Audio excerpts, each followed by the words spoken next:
I never thought I'd be the guy sitting here, writing about how my wife cheated on me, but life has a pretty brutal way of throwing stuff at you when you least expect it.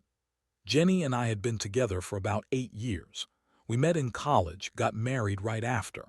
At first, everything seemed perfect. She was beautiful, smart, funny, and seemed totally devoted. We had our routines, our plans, and I honestly thought we had built something solid. Until recently, the signs of trouble started creeping in, little things at first.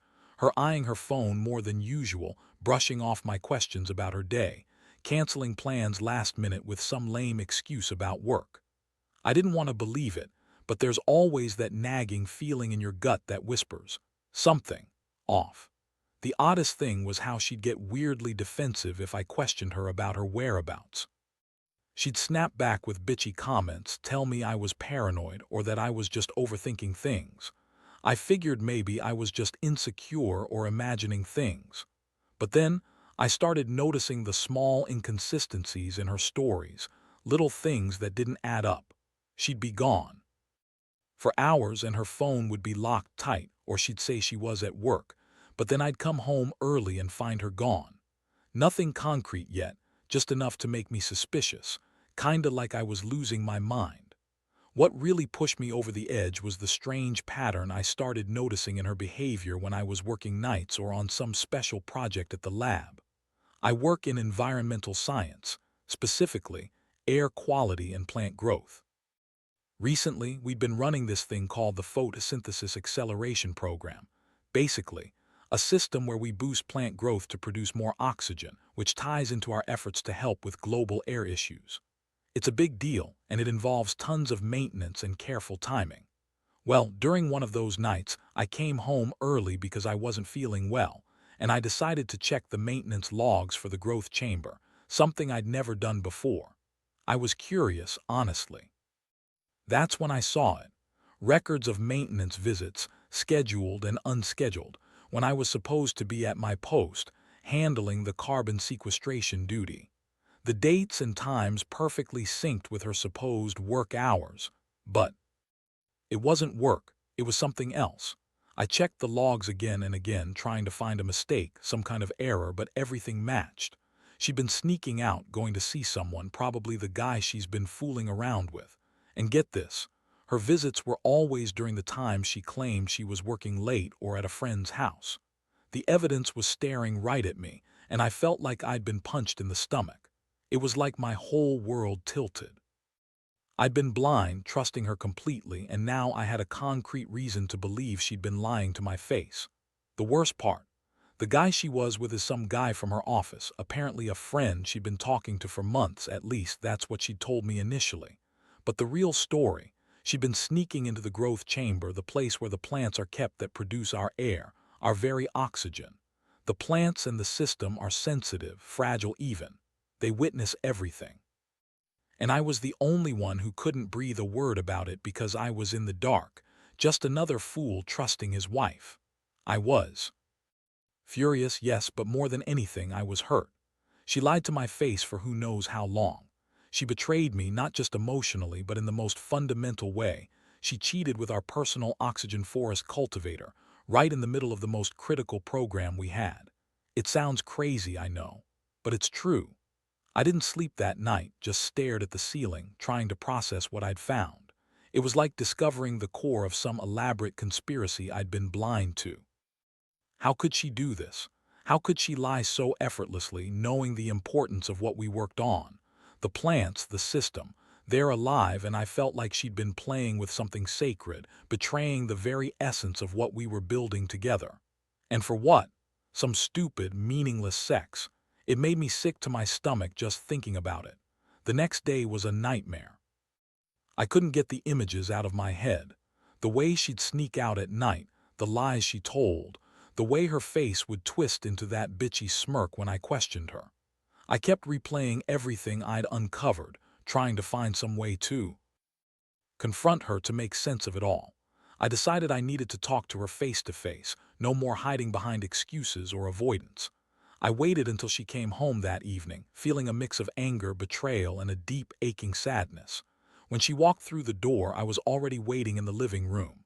She looked annoyed, as if she knew I'd found out something, and that look made my blood boil. I didn't waste time. "Jenny, we need to talk," I said, trying to keep my voice steady. Her eyes narrowed and she threw a dismissive hand in the air. "What now? I told you I was busy with work. What's this about?" I took a deep breath, trying to keep it together. "I know about the maintenance visits. I saw the logs. You've been sneaking out, lying to me. During my shifts, when I was supposed to be working on the growth chamber, you were there, probably with that guy from your office.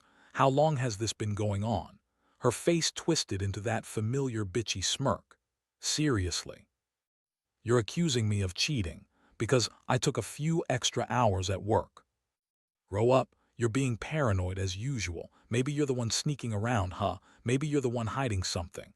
That's when I lost it. I told her I wasn't stupid, that I'd seen the records, that I knew she'd been lying to me all this time. She crossed her arms and rolled her eyes. "You're ridiculous. I'm not cheating. You're just insecure. Maybe you should get your head out of your damn experiments and stop accusing me of shit I didn't do." Her words felt like a punch, but I pushed forward. "You've been with someone else, haven't you? That's why you're so defensive. Tell me the truth." She paused for a moment, then burst out laughing, that fake, bitchy laugh that I'd come to hate. "Oh, please. You think I've got time for some office fling? You're just jealous because I don't find your obsession with plants and oxygen sexy anymore." I stared at her, trying to process what she'd just said. The nerve, the outright lie. She was so good at pretending, at twisting everything around so she looked innocent. But the evidence wasn't going away. I had the logs, I had the proof, and I knew she was lying. My hands clenched into fists. I felt like I was about to explode. I wanted to scream, to shake her, to make her admit everything. But somehow I managed to hold it together, barely. That night I didn't sleep. Instead, I sat in the dark, staring at the ceiling, replaying everything. I thought about how easy it was for her to lie, to manipulate, to betray everything we'd built. My mind kept circling back to the plants, those fragile, vital organisms that produce our air, witnesses to her secret life. I kept asking myself, how deep does this go? How long has she been doing this? And most importantly, what do I do now? Do I confront her again? Do I go nuclear and tell everyone? Or do I play it smart and plan something more calculated? The funny thing is, I'd always considered myself a calm, rational guy. I believed in honesty and trust. But betrayal like this, it twists your stomach, makes you question everything. I kept thinking about the last time I kissed her, the way she smiled at me, and how all of that felt like a lie now. I wondered if I'd ever look at her the same way again. It's strange how someone you trust with your life can turn into a stranger so quickly. That night, I decided I had to figure out my next move. I couldn't keep living in this fog of lies. The truth was out there now, and I was going to find a way to deal with it, no matter what. I knew I couldn't just confront her again without a plan. This wasn't some petty argument I could shout my way out of. She was manipulative, cunning, and good at covering her tracks, probably a lot better than I ever gave her credit for. I needed concrete proof, something undeniable that I could use to force her into a corner. I started digging into the logs, the maintenance schedules, and any security footage I could get my hands on. I had to be smart about this. I couldn't slip up or let her catch wind of what I was doing. The more I looked into the logs, the more I saw a pattern. Whenever she claimed to be working late or out with friends, there was always that one obscure maintenance visit that didn't show up in her story. I cross-checked the times, dates, and personnel schedules. It all pointed to one thing. She'd been sneaking into the growth chamber, literally the heart of our oxygen system, with someone else. The guy from her office, I now knew his name was Matt. They'd been there during some of the most critical phases of the program. I even managed to get access to security footage from the facility. Grainy footage, but enough to see her in the chamber. Her face lit up with some sort of secret smile, with Matt right next to her. Now I've got to admit that was a punch to the gut. Seeing her in those videos, close to that system that produces the very air we breathe, it felt like a violation of more than just my marriage. It was a betrayal of everything that mattered. These plants, these systems, they're delicate, vital. They aren't supposed to be touched by anyone but trained technicians, let alone used as a playground for some stupid affair. I didn't know whether to feel angry, disgusted, or just numb. I started thinking about how to handle this. I didn't want to just blow up and yell. No, I needed to be smart. I decided I'd record everything I'd found, gather all the evidence, and prepare for a confrontation where she couldn't lie her way out. I also started talking to a few people I trusted at work, people who knew about the system and could back up what I was telling them. I didn't want her to weasel her way out by playing the crazy wife card. This was serious. The more I thought about it, the angrier I got, but also more determined. I realized that she was a bitchy, manipulative liar who would do anything to protect her own ass. And I was just supposed to sit there and take it. No way. I owed it to myself and to the plants to do something. I couldn't let her keep sneaking around and screwing her way through our life's work. I'd been betrayed, yes, but I also had a responsibility to set things straight, no matter how much it hurt. Late that night, I stayed up, compiling everything into a file. The logs, the footage, the timestamps. I felt cold, like I was detaching myself from the whole mess, because I knew once I brought it all out into the open, life would never be the same. I thought about confronting her again, but this time, with all the evidence, I knew I'd be the one holding all the cards. It was a strange feeling, like I'd finally taken control of the situation, even if I wasn't sure what the end result would be. She'd lied, she'd betrayed everything I believed in, and now I was ready to call her out. I just hoped I was strong enough to handle whatever came next. The day I decided to confront her with everything was nerve-wracking. I woke up early before she did and laid out all the evidence on the dining table. The logs, the security footage, the timestamps, everything pointed straight at her. I felt sick just looking at it, but I knew I couldn't back down now. If I let her lie her way out of this, I'd never be able to trust her again. When she finally woke up, I was already sitting there, calm but determined. She looked surprised, probably because she didn't know I'd gone full forensic mode overnight. I told her I had something to show her, and I slid the evidence across the table. Her face immediately changed. Her bitchy smirk faltered for a second before she recovered. "What is this?" she asked, her voice thick with fake innocence. I looked her straight in the eyes and said, "This is proof you've been lying. I know you've been sneaking into the growth chamber, meeting with Matt during times you told me you were working late or out with friends. I saw the footage. I read the logs. How long has this been going on?" She blinked, then scoffed. "You're crazy. You're overthinking everything. Those logs could be fake. Maybe someone hacked into the system. And as for the footage, probably some mistake. You're paranoid like always." Her words were spinning, trying to diminish what I'd found, but I wasn't buying it anymore. I pushed the evidence closer to her and repeated, "Tell me the truth. How long?" Her eyes narrowed, her voice dripping with condescension.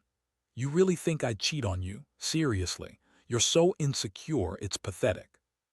Maybe I've just been stressed, or maybe you're the one messing around and trying to cover your own ass with this crap."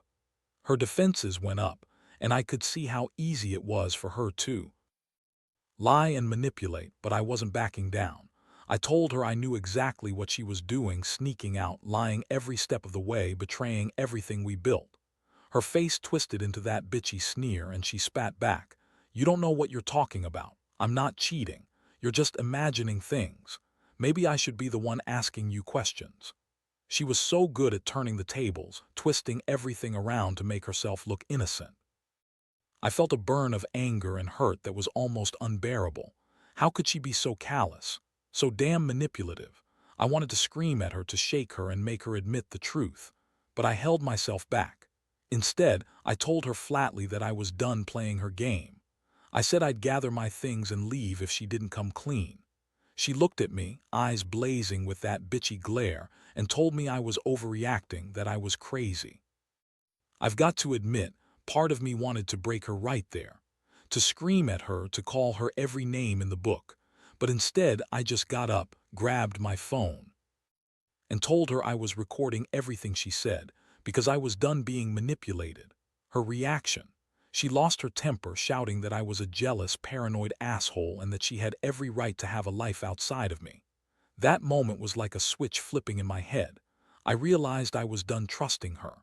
The truth was out, and I knew this was the end of the line. I didn't want to live in a marriage filled with lies and betrayal. I'd been naive, but no more. I told her I'd be leaving, that I was done with her lies, and I headed out, feeling like I'd just escaped from a nightmare. Walking away was the hardest thing I'd ever done, but I knew I couldn't stay and pretend everything was okay. That night, I slept in my car, cold and alone, thinking about what this all meant. I was crushed, angry, and somehow relieved at the same time. I'd uncovered the truth, and now I had to figure out what comes next. I kept replaying her words, the way she lied, the way she sneered at me, and I realized I'd never let her see me this vulnerable again. This was just the beginning of a new chapter, one where I'd have to rebuild everything I thought I knew about trust, love, and the woman I thought I married. After that night, everything changed. I moved out of the house, took some time to breathe, and tried to process what had happened. Honestly, I felt numb most days. The betrayal cut deeper than I expected, especially because it wasn't just about the affair. It was about the lie, the deception surrounding something as vital as our oxygen-producing plants. Those plants, the very lungs of our world, had watched her sneak around behind my back, witnesses to her infidelity, unable to say a word. It felt like a sick cosmic joke. I knew I couldn't just leave things as they were, though. I had to do something more, something calculated. First, I contacted a couple of colleagues I trusted, people who knew about the system and could verify what I'd found. I wanted to make sure no one could dismiss this as some paranoid delusion. I also arranged to get access to the entire maintenance schedule, the access logs, and security footage from the facility. I wanted undeniable proof, something that would hold up if I ever decided to go public or confront her again. As I gathered more evidence, I started feeling a strange sense of clarity. Betrayal like this, especially in a marriage that I thought was unbreakable, leaves you raw, but it also forces you to confront your own limits.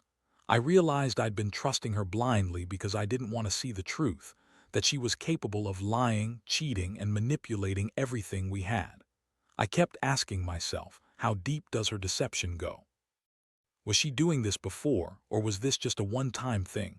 Honestly, I didn't care about the specifics anymore.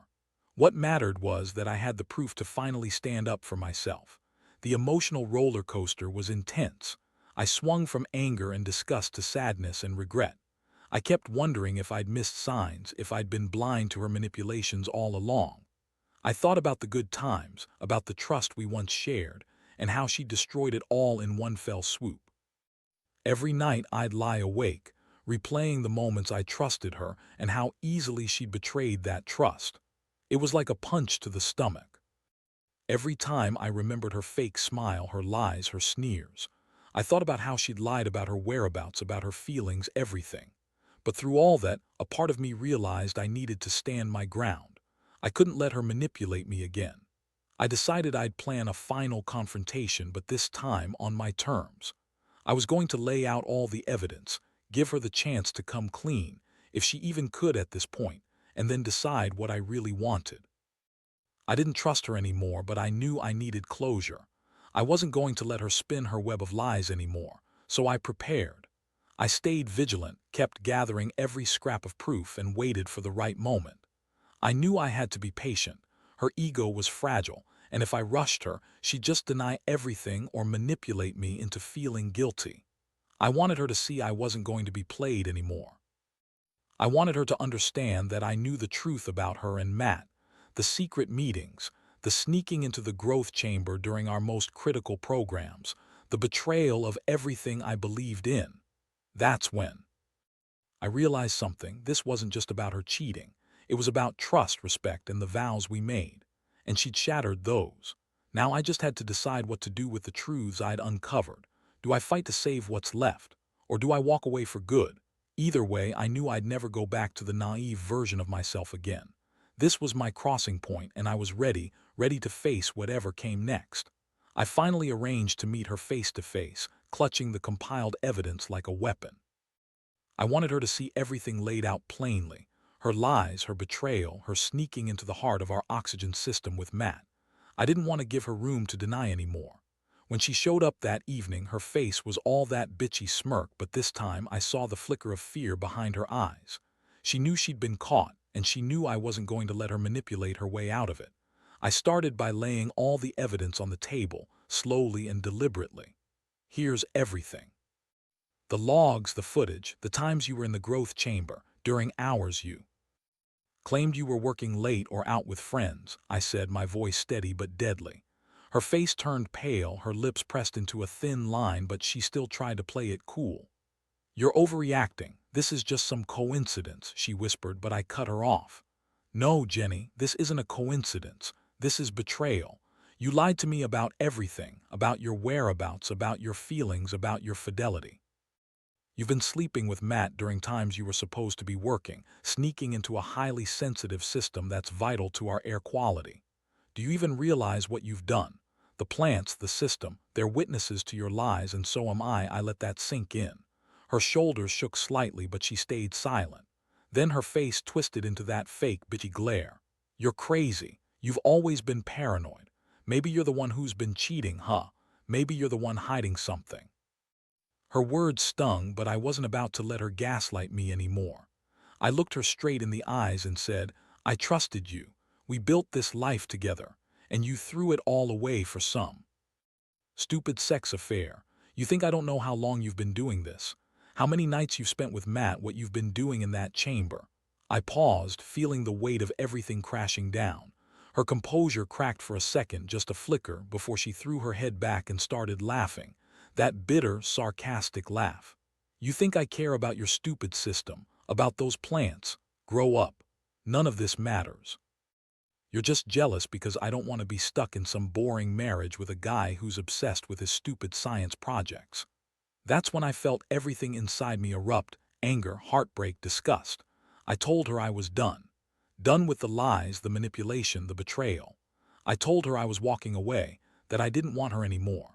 That I didn't want to be with a woman who so easily betrayed everything we stood for, who used our shared work as some sick playground for her affairs. Her eyes narrowed, and she shot back that I was just some jealous, paranoid fool, that I couldn't handle her success or her freedom. I looked at her and realized I'd reached the end of the line, all my trust, all my love gone. I knew I'd never see her the same way again. I felt a strange mixture of relief and emptiness. Relief because finally I'd uncovered the truth, and emptiness because I'd lost the woman I'd once believed in, the woman I thought loved me. As I turned to leave, she called after me, screaming accusations and lies, but I didn't look back. I knew I'd made the right choice, even if it hurt like hell.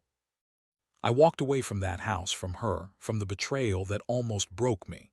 I learned that trust isn't something to take for granted, and betrayal cuts deeper than I ever imagined. Now, I focus on rebuilding myself, learning to breathe again, not just the air that those plants produce, but the air inside me that I'd lost. And I know, deep down, that I'll never let someone betray me that way again.